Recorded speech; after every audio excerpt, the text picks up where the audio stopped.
Aurora and Arthur Petrova. Happy 10th birthday, Arthur.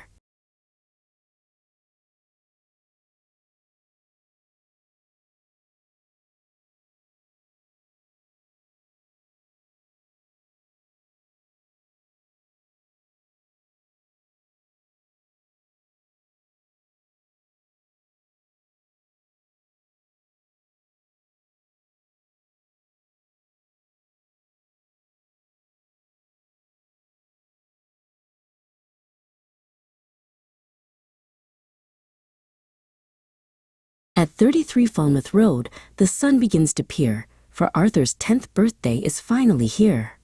It is Friday the 5th in 2018, the most energetic morning that Springfield has seen. At 11 o'clock, the house is quite spacious, while Arthur and Aurora are loquacious and gracious. Arthur wears green glasses, he's ecstatic and bright. His initial excitement is a wonderful sight. Aurora is 11, with pink clips in her hair, and pink-rimmed glasses she's happy to wear. With a fake fringe in place, she looks quite distinguished, as any dull monotony is quickly extinguished. Then Sharon Adams arrives, a tutor so clever who thinks that education is a grand endeavor. From Sheffield she comes, with a light brown bob, dressed in black and prepared for her tutoring job. With black rectangular glasses and eyes of deep blue, she says, "EY up, Arthur. I've a lesson for you. Sithee, young lad. Don't you look the part? Let's demonstrate skills and be clever and smart. Albeit it's your birthday, we must not be slack, for knowledge is something you must never lack. We won't let your studies diminish or wane, for a competent mind is a wonderful gain." Ruby Taylor joins in. Her teaching is grand, helping Arthur to understand the laws of the land. They won't let his focus falter or fade in the academic progress they've recently made. To prolong your learning is the ultimate goal. It feeds the imagination and strengthens the soul. Arthur isn't reluctant, nor is he reticent today. He's ready to engage in a scholarly way. He avoids any error and doesn't omit any clever response or a flash of his wit. Ruby says his efforts are second to none, a superior standard that's truly well done. Harlow the Dalmatian is Aurora's delight, a little pink princess, remarkably bright. As a female so regal, she wears a pink bow, with a fondness for pink that continues to grow. "I assume," she remarks in a voice quite refined, "that a celebration has been clearly designed." Aurora and Harlow, both dressed in their pink, are the most stylish pair of which you could think. Harlow is loquacious, a canine so grand, the most elegant dog in the whole of the land. Aurora hugs her princess, so loyal and true, as they plan out the fun for the whole family crew. But Keeve the ginger cat, villainous and irate, thinks Arthur's 10th birthday is not quite so great. He's notorious and snobbish, a juvenile soul who wants to maintain every ounce of control. To exacerbate the tension and cause a bit of ire, he tries to add fuel to the birthday day fire. He accidentally trips over a rug on the floor, then hisses a protest and heads for the door. "Stuff and nonsense," he snarls, feeling quite hostile, while Arthur just watches with a birthday boy smile. The irony is clear.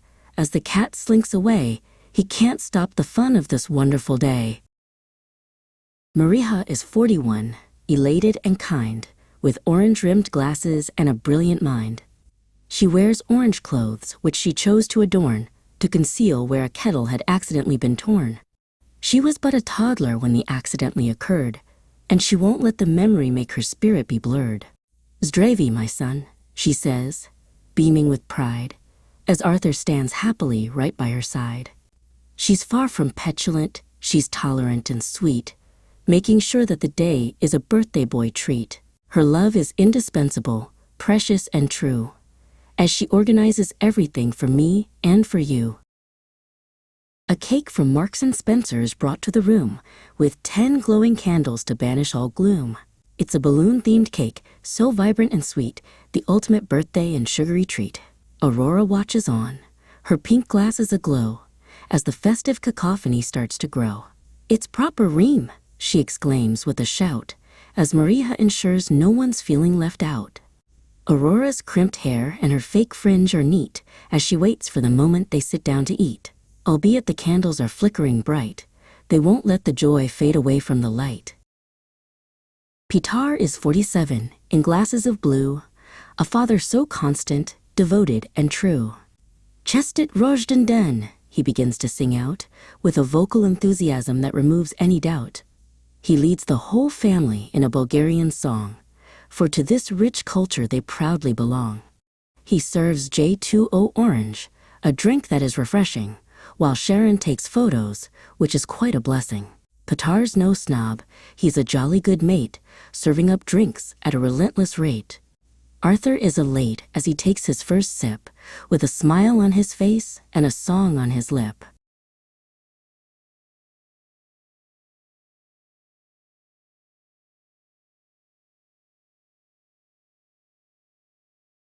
Sharon drinks J2O. She finds it sufficient, for in taking photos, she's highly proficient. Sithy, she calls out as she captures the scene, documenting how joyful the morning has been. She avoids any error and doesn't omit any smile or laugh or any clever wit. Albeit she's a tutor, she won't be irate, for today is a day they must all celebrate. She tells Arthur his progress is far from abysmal and his future is bright rather than being dismal. She won't confiscate time from his birthday delight as her camera flashes in the morning light.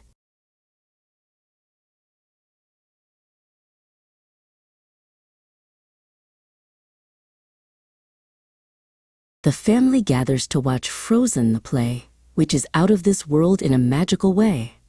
Aurora is vocal. She knows every line, while the frosty animation is truly divine.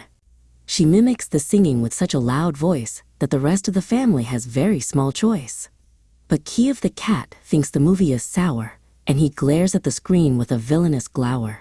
This infantile music, he snarls with a hiss. Is there any dilemma quite dreadful as this? He finds it appalling, a torture to bear, and he wishes to vacate his plush velvet chair.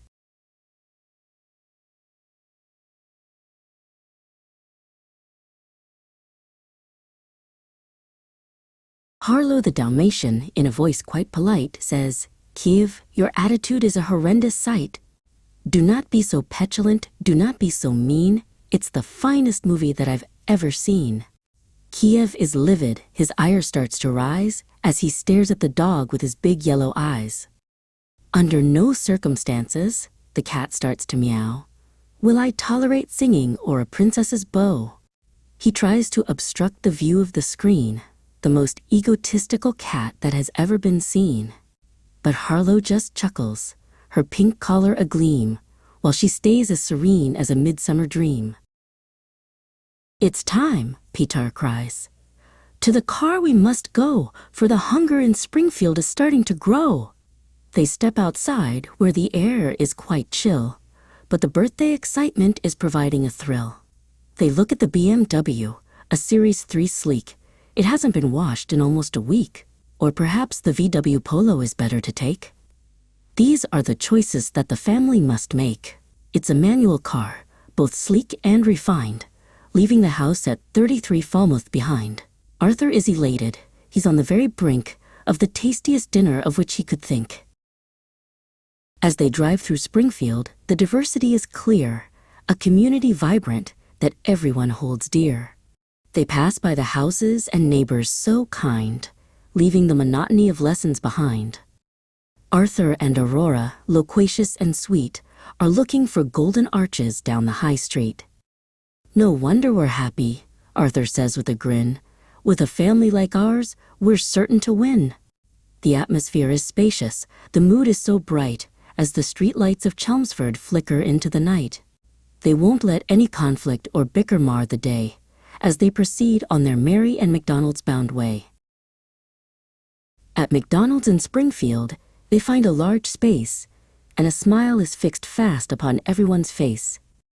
The order is grand. It is by no means small, for the big tasty meals are a hit with them all. 4 large meals are ordered with bacon and fries, a sight that brings stars to the children's young eyes. Maria ensures that the order's consistent, for their hunger is strong and is truly persistent.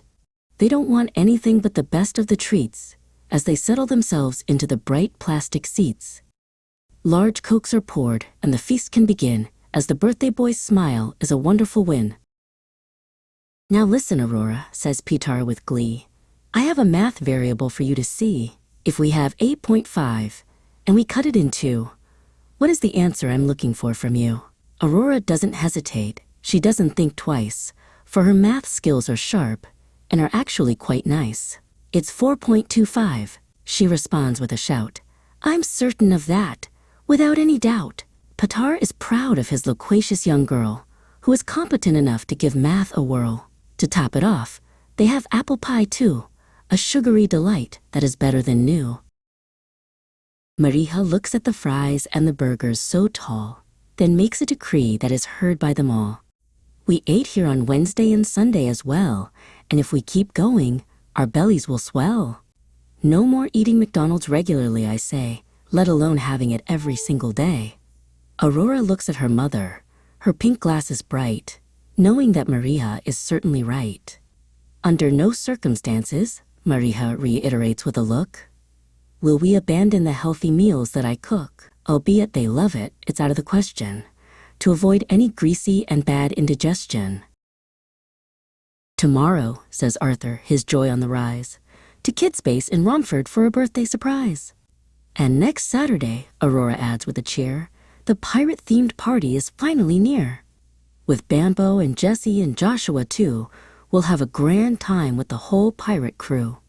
They'll collaborate and play, a neurodiverse team, in a party that's bound to be proper ream.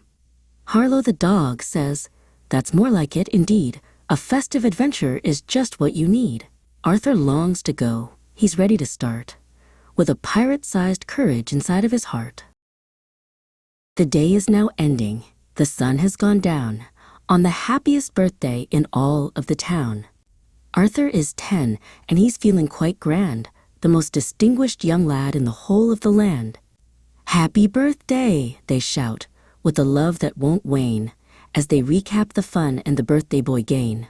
From the cake to the car and the math in the booth, it's been an exemplary day, to tell you the truth.